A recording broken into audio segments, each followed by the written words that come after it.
Happy Monday. My children are at camp for the week. I imagine some of you are going, oh, camp during COVID, and some of you are going, oh, screw you, your kids are at camp. My kids are at home. Camp Roger is here, and they are super COVID safe and friendly. They are doing it so well, temperature controlled, small cohorts that they don't leave. They're not touching each other. They're outdoors the whole time. So yeah, my kids are at camp and it's safe. We feel very confident. So I'm alone. And so rather than do a panic room post, I'm outside because it's unbelievably gorgeous here in Michigan this week, as opposed to how hot it's been lately.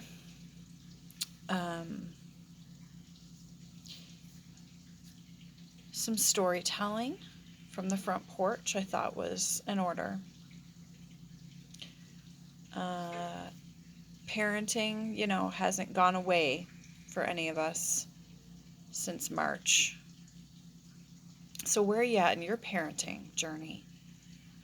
Hopefully you're getting a little relief from being able to see people, although that seems to be dwindling again because our country is apparently debilitated in how to handle hard situations. I've gotten some relief, and this week is relief, so that's good. But here's some storytelling into the lens of where I'm at in my parenting journey of a child with special abilities and another one who's amazing and unique in her own ways. Let's see. First story. Let's see. Last week, Mama needed 10 minutes. Tim got home, I needed 10 minutes to myself. Just maybe 20. And so I put a sign on my door, in my husband and I's bedroom door, that says, kid-free zone, but we love you so much, but this is a kid-free zone. If the door's not shut and Rylan can see the sign before he enters, it's null and void. So if I don't remember to shut the door, he won't pay attention to the sign. So I did shut the door. I needed 10 minutes in the room by myself just to breathe so that I can be a nice human, because I recognize my weaknesses. And when I'm at a level, they deserve better than what I can give them. So I'm in my room. 3 minutes have passed. Rylan is outside of my bedroom window. We have doors, full glass doors that open to the deck. And he's dancing for me in the window to Descendants or Zombies, one of his favorite movies. Knocking on the window, asking if I can see him. I could. So Tim managed to wrangle him back out of my view. A couple minutes later, my sweet daughter, who's a 2 on the Enneagram, I'm pretty sure, appears outside of my bedroom with Windex and a rag to wash my bedroom windows. She's never done that before. But it was time. Time for the windows to get washed. So she smiled at me the whole time and waved to wash my windows for me. And then when that was done, she asked if she could come inside and wash the inside of the windows. And how do I say no? So I think I got 2 minutes and 40 seconds of me time before I found myself out of me time.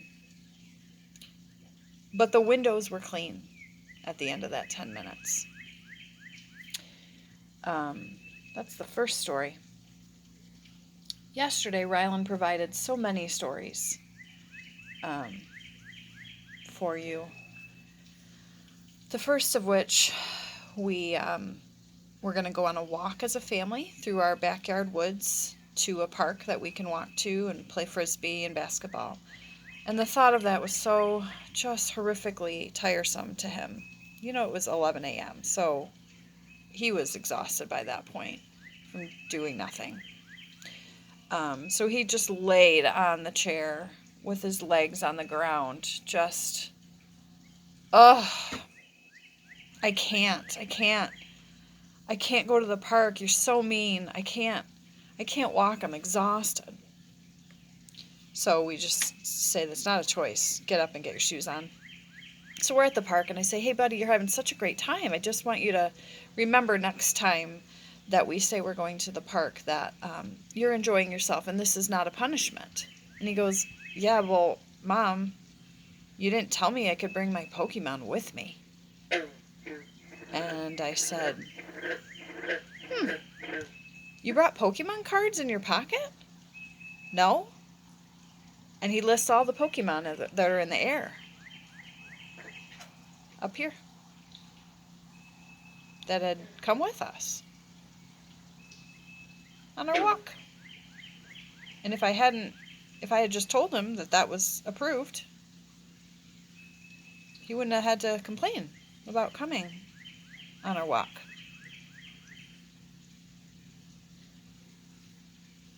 Okay. Glad that worked out. So I said, so next time you don't want to do anything, if I just tell you you can bring one of your Pokemon with, then you're cool? He's like, duh. Okay. Fair. Then we had my cousin and her husband and girls over last night. And twice in the last couple days, he has gotten irritated when I ask him to do something simple like clear his dishes. Called me annoying. You're so annoying! And my sweet husband said, you know what? No, you don't do that. So we decided on the spot, not effective, but you're going to write 15 times, I will not call an adult annoying, because if we just say Mom, then he'll think he can call a different adult annoying. So I will not call adults annoying. That was rude, and I apologize. So he had to write that 15 times. It took him 15 minutes to do that because he was inside, again, dancing to Descendants in the window, knocking. But we ignored that, and he got it done. And I was actually very impressed. He came out, it was readable-ish, and he wrote it 15 times. So I let some time go by, about 10 minutes, and I said, so buddy, you understand, are you going to call Mommy annoying again? And he looks at me like this, he goes, I don't know. How would I know?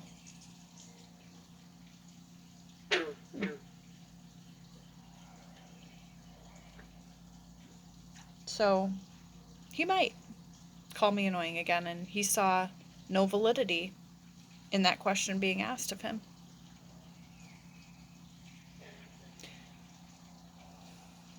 So there's that. So tricky.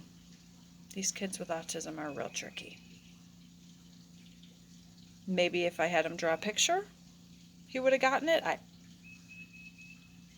So probably he'll call me annoying again, because who can predict what our words will be? And then he said, why would you ask me that?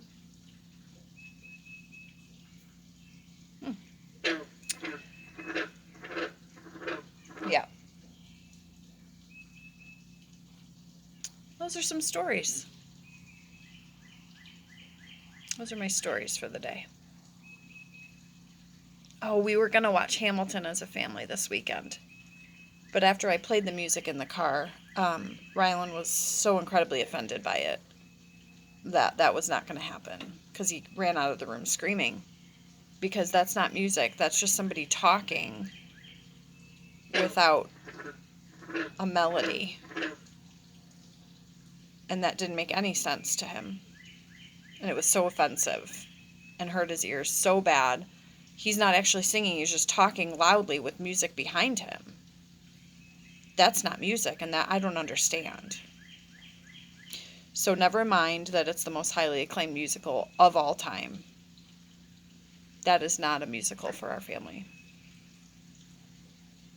Tim and I will watch it one of these nights that we can manage to get the children to bed before 10 p.m. without Rylan, because he will be offended, even if it's an earshot. I am so sorry, Hamilton. You are not for him. I hope you're having a great day. What are the stories that you have to share about your children and how you're faring?